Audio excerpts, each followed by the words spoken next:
The situation in DRC, the conflict situation started in 1996 with the first Congolese war.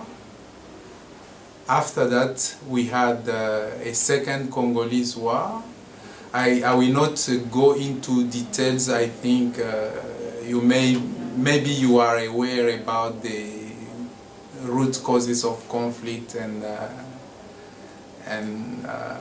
the development of the conflict. But after that, there was an agreement between all the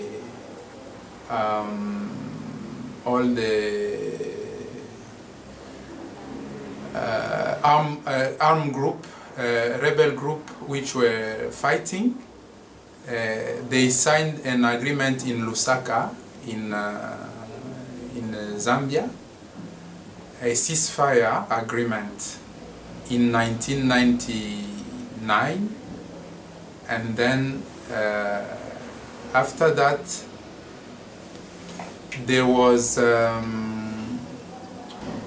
what we called dialogue entre Congolais. It took place here in South Africa, in Sun City, and in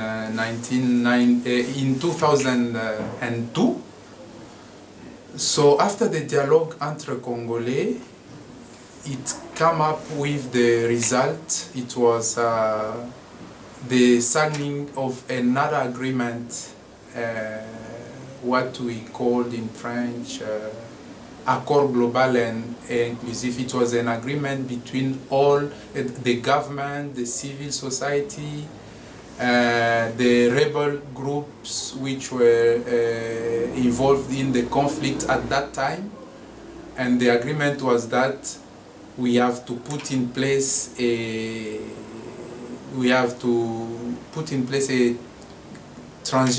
constitutional the constitution for the transition period, and to have a new government, parliament, and in order to rebuild the country. That was the agreement. It was signed in Pretoria, here in South Africa, in 2002.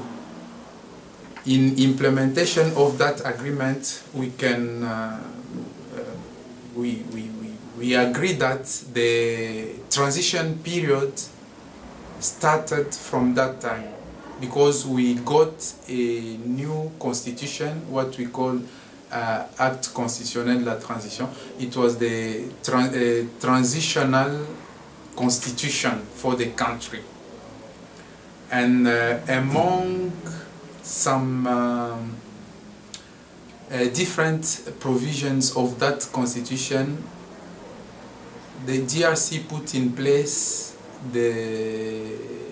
some other institutions in support to the transition period.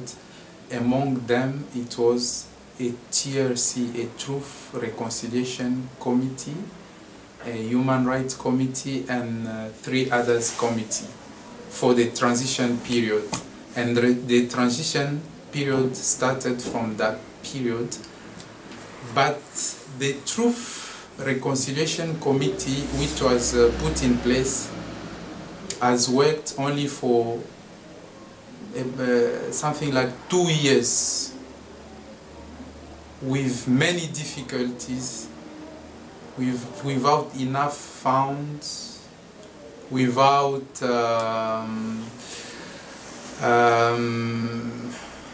it faced many challenges, so that it could not even work.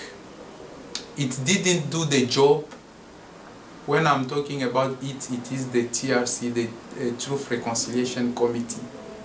In DRC, it didn't do its job. But as according to the provision of the constitutional transition, the constitution of the transition, it has to finish, the Truth Reconciliation Committee has to finish its job in 2006, with the establishment of the new institutions of the Republic at the end of the transition period. That's why when we arrived in 2006, it was done for the TRC. There was no more TRC in DRC, although the Commission didn't even establish the truth or reconciliation or whatever. It was finished like that. So in theory or on paper, we can say that we have had a TRC and a transition period which took end in 2006. And from there, we have the DRC have got democratic government, democratic institutions, and as I said, in theory, we can say that there is no more transition period or transitional mechanisms in Congo, because the transition period has passed and elected government have been put in place with democratic institutions. This is the situation on paper. However, the reality on the ground is quite different from what has been put on paper, because the conflict situation didn't finish at all, although a new government has been put in place, and in particular at the in the eastern part of the country, the conflict situation continued to grow up, and new rebel movement have been created, and the instability and the insecurity was still ongoing up to now. So that's why I told you that I have to briefly tell you the history and explain you that in theory the transition and the transition mechanisms have been over, but in practice we still need something like a mechanism for transition. So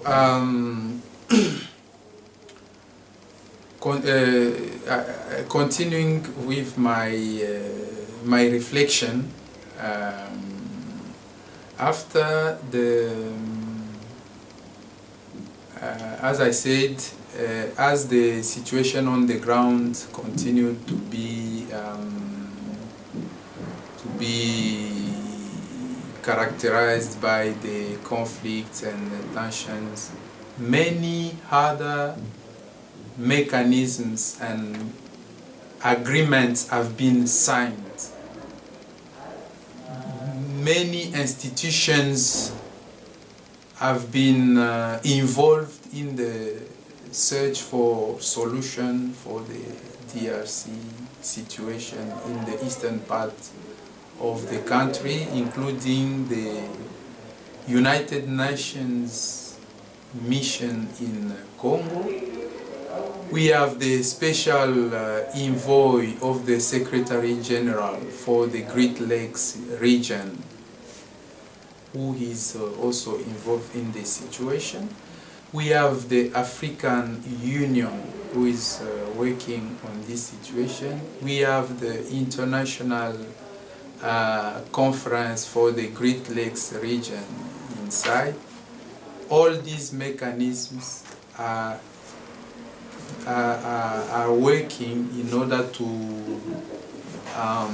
to address the conflict situation which is ongoing in the eastern part of the Congo.